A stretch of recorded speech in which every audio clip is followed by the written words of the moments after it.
Hi, I'm Vivien and you can call me Vivien, and this is my friend. My name is Alycia. So let me start the discussion. The 2020 MCO, which is a movement control order, has been implemented as a preventive measure by the Malaysia's government in response to the COVID-19 pandemic on 18 March 2020.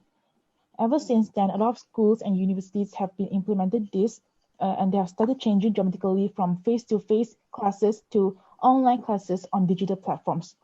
The topic that we are going to discuss today is COVID-19 digitization, pros and cons of e-learning. So Alycia, do you have any pros of e-learning? Yeah, of course, there's pros for e-learning. For online class, actually more flexible, I think, because students can complete their coursework anytime, anywhere, like more convenient due to their busy lifestyles, and they can even stay more closer with their family members without long distance. Do you agree? Yeah, I agree because I work part-time, so a fixed learning schedule wouldn't be so effective to me. Okay, so for me, right, face-to-face class, we are given fixed schedule that we need to follow the timetable, and once the class ends, unless you have dropped down notes when lecturer having class, if not, you just miss what lecturer says. But online class difference, there's something called recording, which we can refer back what lecturer says during the class, previous class, especially for those who need to prepare for their final exams for revision.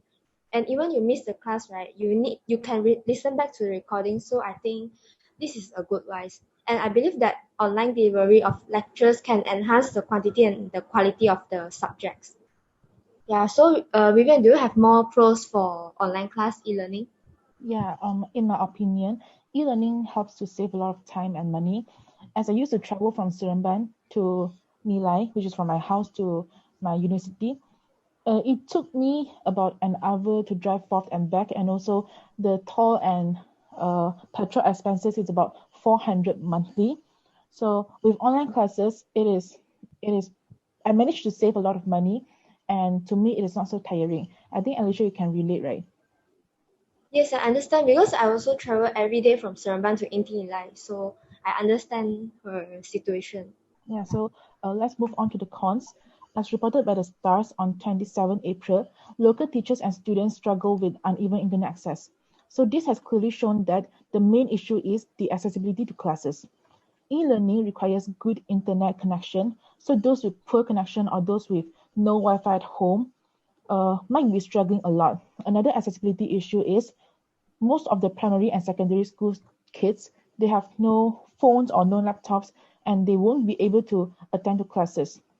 So, um, I have one concept for online class. mm, For example, right, like some students, they feel like the class is too early, or because of their laziness, they tend to find some excuse to absent the class and can just send an email to the lecturer with a maybe fake valid reason, I think. So I think this also maybe affect their studies and the performance and the activeness of online class, and it may low grade for them. Yeah. yeah, so I guess this insights from us pretty much sums up the topic that we are discussing today. According to Wang Tao, the vice president of Tencent, which is a multinational technology company in China, has said that he believes that the integration of information technology in education will be further accelerated and that online education will eventually become an integral component of school education. Yeah, so for conclusion, coronavirus disease actually still continues spreading out.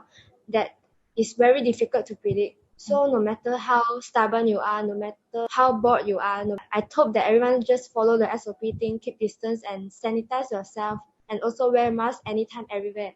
So I really hope that COVID-19 can end as fast as possible. Yeah, so that's all from us.